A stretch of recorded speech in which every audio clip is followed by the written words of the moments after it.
Pourquoi est-ce que les protestants ne prient pas Marie? Comme beaucoup le savent, il y a plusieurs courants du christianisme, l'orthodoxie, le catholicisme et le protestantisme. Et ce qui fait qu'il y a ces divergences, c'est qu'on n'est pas forcément d'accord sur certains dogmes, dont le fait de prier Marie. Je vais vous expliquer pourquoi nous, les protestants, ne prions pas Marie.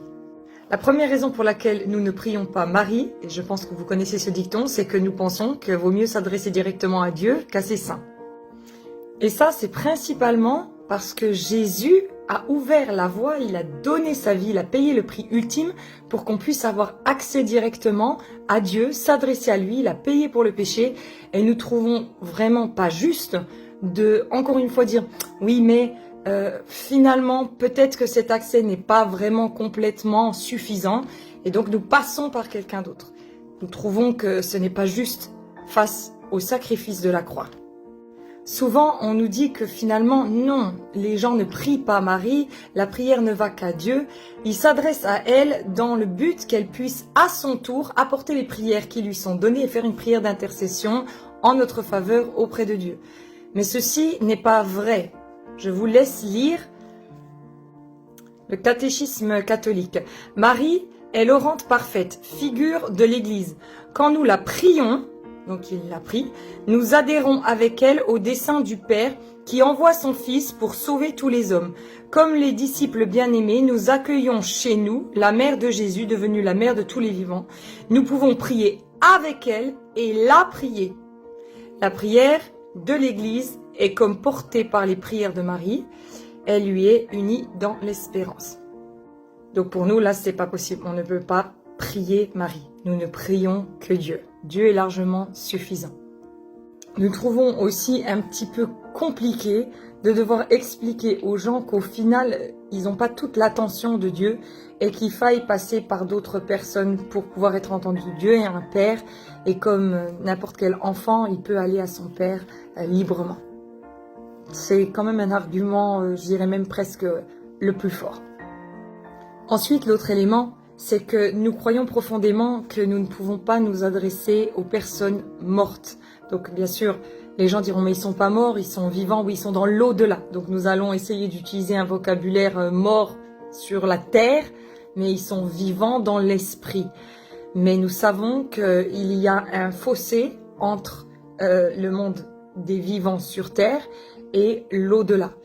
Il est interdit dans la Bible de faire de la nécromancie, c'est-à-dire le fait de s'adresser à des morts.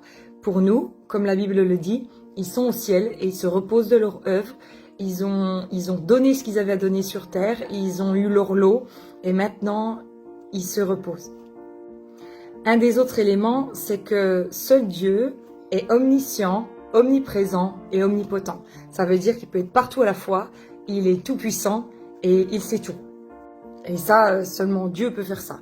Il n'est pas possible que quelqu'un qui se trouve en Chine s'adresse à Marie et qu'elle entende en même temps les prières de la personne qui se trouve en France, en Amérique du Sud ou quoi. Ce n'est pas possible. Seul Dieu est comme ça. Même les anges, ils n'ont pas la capacité d'être partout à la fois. Ils sont à un endroit, à un moment. Marie est née humaine. Elle n'est pas née de l'ordre divin.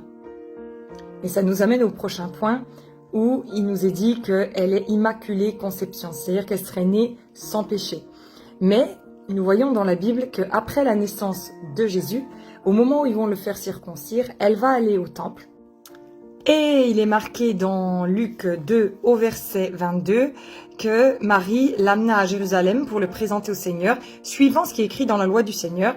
Tout mâle premier-né sera consacré au Seigneur, donc c'est ce qu'elle va faire pour Jésus, et pour offrir en sacrifice un couple de tourterelles et 2 jeunes pigeons, comme cela est prescrit dans la loi du Seigneur. Donc elle présente son fils et elle offre 2 jeunes pigeons et puis ou des tourterelles. Alors vous allez me dire quel est le rapport. Et bien du coup, on va regarder ensemble dans Lévitique 12 au verset 8. Il nous explique que ces sacrifices de pigeons ou de tourterelles servaient à purifier la maman qui venait donc d'accoucher et puis qui avait donc des pertes de sang. Donc Marie vient et se purifie en fait. Je vais vous lire le passage.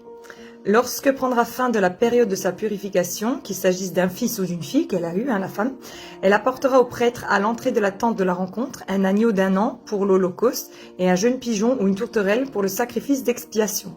Le prêtre les sacrifiera devant l'Éternel et fera l'expiation pour elle. Elle sera alors purifiée de sa perte de sang. Telle est la loi pour les femmes qui met au monde un fils ou une fille. Donc Marie va au temple et fait ce rituel pour se purifier parce qu'elle sait qu'elle n'est pas pure. L'autre élément qui est très souvent utilisé, c'est quand on nous explique que on peut prier Marie puisque c'est grâce à son intercession que Jésus, aux noces de Cana, aurait changé l'eau en vin. Alors, c'est compliqué d'utiliser cet argument pour pouvoir défendre ce point de vue, puisque quand nous regardons le texte et puis quand nous l'analysons, nous voyons bien qu'elle ne fait aucune intercession. Les autres fois où il y a de l'intercession dans la Bible, il y a un jeûne, il y a des lamentations, ça dure sur plusieurs jours, il y a vraiment un cri qui sort des personnes. Et là, c'est pas le cas de Marie. Elle va juste lui dire, on fait ça. Et puis, c'est là où ça devient intéressant, c'est quand elle va dire à Jésus, voilà, il y a plus de vin, vas-y, fais quelque chose, quoi. Et c'est la première fois où Jésus, du coup, va marquer le moment où il va dire, femme, il va pas l'appeler mère, et il va lui dire, qu'est-ce qu'il y a entre toi et moi? Et en fait, il remet Marie, parce que Jésus, c'est son premier miracle, donc il est en train de rentrer dans son appel. Et là, c'est comme s'il redistribue les cartes et qu'il dit, ok, maintenant, moi, je suis Dieu, je vais faire ma mission. Et t'as été ma mère, et il a toujours honoré sa mère, Jésus et tout. Mais à ce moment-là, il va l'appeler femme. Et dans le grec, et dans le passage, c'est très intéressant. Il est marqué, toi, femme, là, et moi, Jésus, maintenant, là.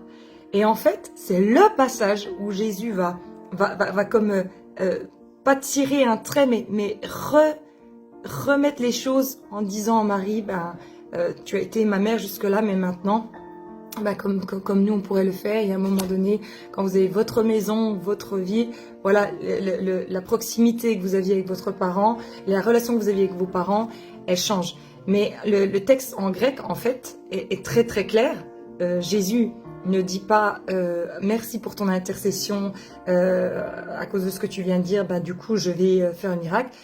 Il resitue les choses et il lui dit femme, alors c'est fort, hein, c'est fort dans cette culture, il l'appelle pas maman, il lui dit mais non femme, voilà, ta place elle est là, c'est plus à toi de me donner des ordres comme une maman, et ma place à moi elle est là. Et c'est très intéressant parce qu'après, qu'est-ce qu'elle dit Marie? Elle va dire faites ce qu'il vous dira. Et à partir de là, après, Jésus dit, ok, maintenant c'est moi qui prends la décision de. Donc là, on le voit un petit peu une traduction au mot à mot en grec. Il va lui dire quoi à moi et à toi, femme. Bon, tous ceux qui ont fait des études de langue ancienne, c'est assez clair. C'est une distance mise entre les deux personnes où il dit, femme, toi t'es là et moi maintenant je suis là. C'est très différent de ce qu'on voudrait nous expliquer en nous disant qu'elle avait intercédé. D'ailleurs, on voit qu'elle n'insiste pas du tout. Elle ne prie pas plus que ça. Après, elle dit, faites juste ce qu'il vous dira. Ensuite, le dernier point, c'est que souvent, on nous dit, Marie nous permet d'avoir un peu ce cœur maternel auprès de Dieu. Et puis, voilà, c'est souvent ce que les gens recherchent. Sauf que nous savons qu'en hébreu, le mot esprit pour le Saint-Esprit, c'est roi et c'est féminin. C'est-à-dire que nous croyons qu'en Dieu, dans la Trinité, Père, Fils et Saint-Esprit, il y a tout. Il y a un ami, il y a un frère, il y a une mère, il y a un père, il y a tout. Et ce serait un petit peu particulier de devoir aller chercher dans un humain quelque chose en fait que Dieu peut largement nous donner. Donc je veux vraiment vous encourager à adresser-vous directement à Dieu. Les personnes décédées se reposent de leur œuvre, elles sont auprès de Dieu, leur temps est terminé et leur seul job est de louer Dieu. Et vous pouvez parler à Dieu directement. Soyez bénis, ciao ciao.